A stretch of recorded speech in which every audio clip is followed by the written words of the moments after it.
When Tea Party Republican candidates like Rick Scott were elected in last year's big Republican election year, those candidates, like Rick Scott, were commonly described as favoring smaller government, since that's the ideological brand that has been ascribed to the Tea Party.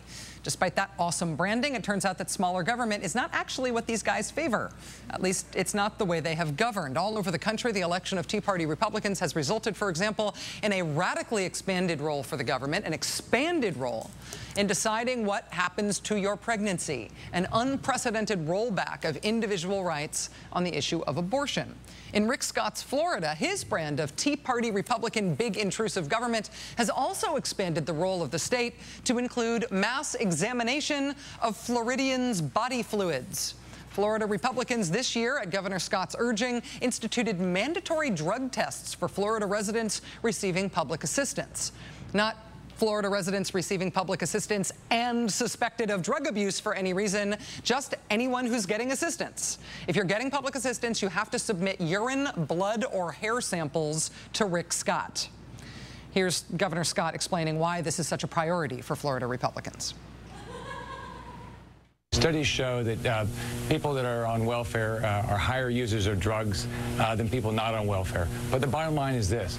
You know, sir, to that point, drugs, you don't have an issue. To that point, that would stop people in their tracks. And I don't have whatever study you are referring to, but you're saying the people out there who need this assistance, lost jobs, or on welfare have a higher tendency to use drugs.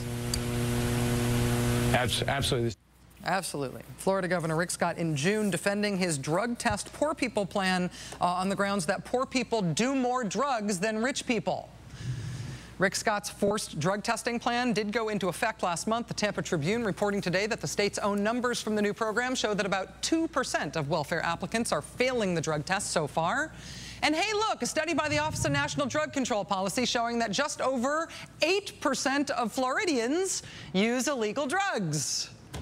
So why was it again that Rick Scott thought it was so important to drug test everybody on welfare?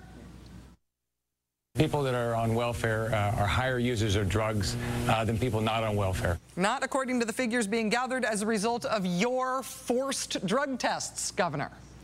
As the ACLU of Florida argued today, we're not testing the population at large that receives government money. We're not testing people on scholarships or state contractors. So why these people?